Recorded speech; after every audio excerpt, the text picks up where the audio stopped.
but, you know, I mean, the reason I'm putting so much effort into this is that I think it is a very dire situation. It's not a, you know, it's not optional, basically. So, yeah, yeah, America's going bankrupt, so that just can't happen.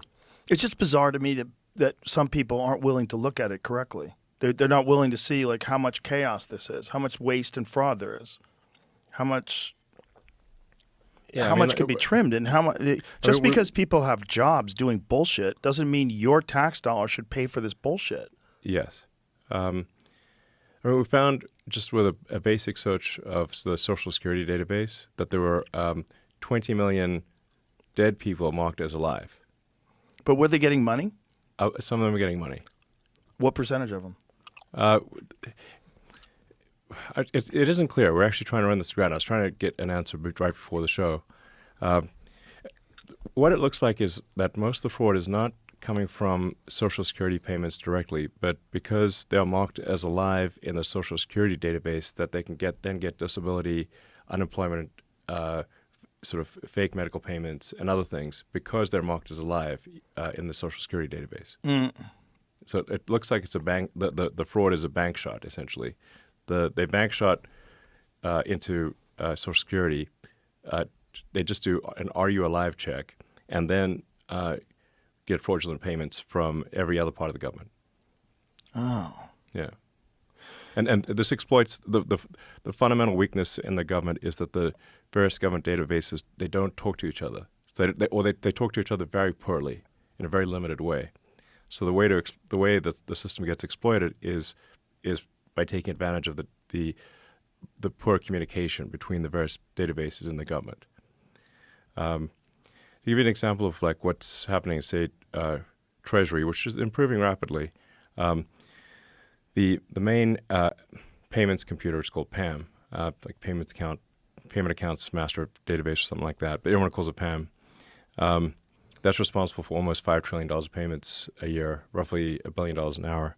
And when we came there, we're looking at this PAM, and it's like the payments have no.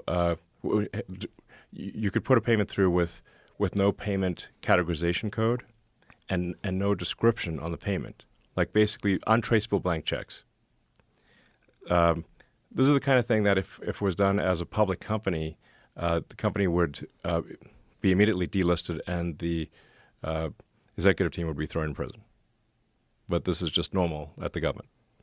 So we said, okay, our recommendation to the Treasury and the Federal Reserve is like we need to make the payment categorization codes mandatory, not optional, and there needs to be an explanation. We're not judging the quality of the explanation, but there should be some explanation for what this payment is for above nothing.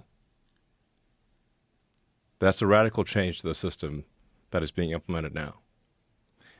My guess is that probably saves $100 billion a year. Jesus Christ! That's where was that money going? Rough order of magnitude. Where was that money going? Well, so this is where you get into the sort of gray boundary between waste and fraud.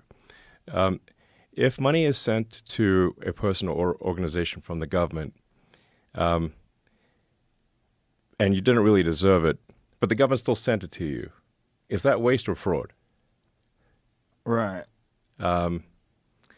So, I mean, there's a lot of payments where someone just approved the payment, but then that payment officer changed jobs or retired or died, and the payments just keep going. You know, it's like if you forget to pay your gym membership or something like that. Right. Now imagine it's not the gym membership. You said your gym membership's $20 billion a year or something, you know. But they forgot to turn it off. That's happening at scale in the government.